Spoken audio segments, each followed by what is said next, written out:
Welcome to the ConMet Service Video Series. My name is Jason Galbraith, National Service Manager for ConMet. Today, our service video is about seal removal and installation.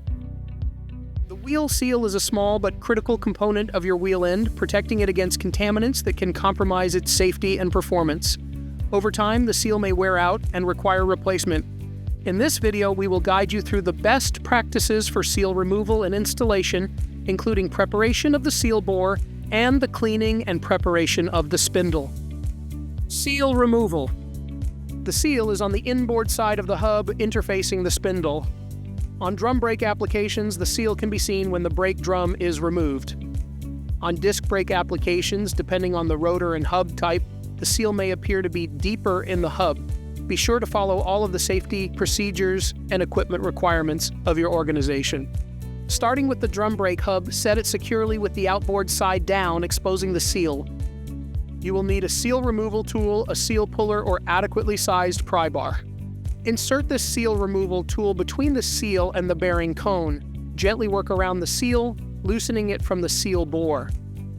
Be careful easing it out of its seat without scratching the bore or tearing the seal, especially if you need to inspect it for failure analysis. Also, pay attention not to damage the ABS ring. Now, turning to a disc brake hub, the presence of a rotor can complicate things as it limits access to the seal. It may take a bit longer, but with patience, the right tool and technique, the seal will come free, all without needing to detach the rotor. Seal preparation. After the seal is removed, take a moment to closely examine the seal bore. Look for any signs of wear or damage, such as fine grooves, pits, or areas of rust and corrosion. If any such issues are found, the hub must be replaced. Make sure the seal bore of the hub is free from debris before installing a new seal. Use a clean rag and brake cleaner to clean the surface properly. It's essential that any cleaner is wiped away completely before installing the new seal.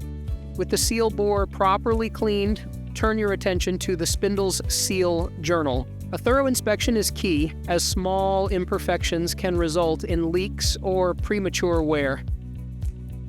Use emery cloth, 180 to 400 grit, for its fine abrasive quality, ideal for polishing without removing excessive material. Work your way from one end of the journal to the other, ensuring you reach the area where debris can accumulate.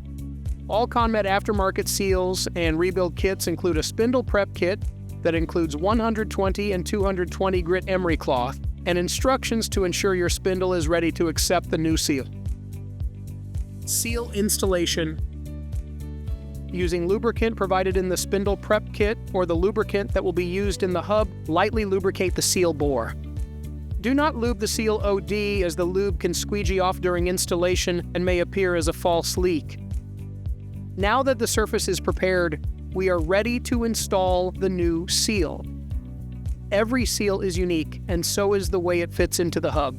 That is why it is crucial to use the specific tool recommended by the seal's manufacturer.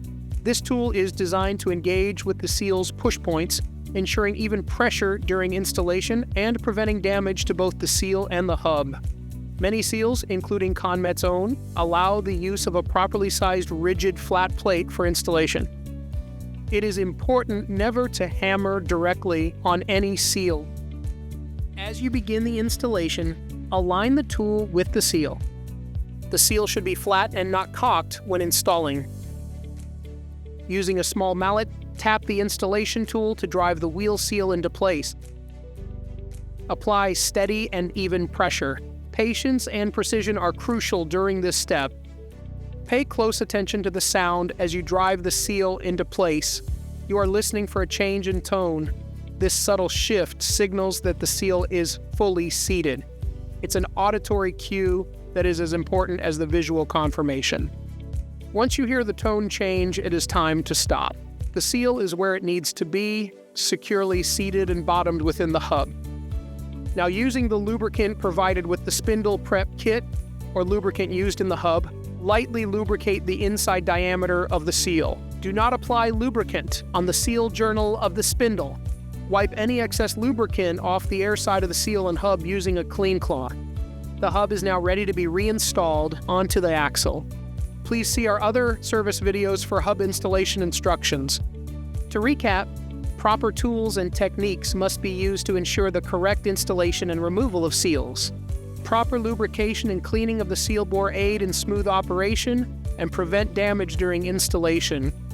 Adhering to manufacturer guidelines and using correct installation techniques help prevent wheel end failures and costly repairs.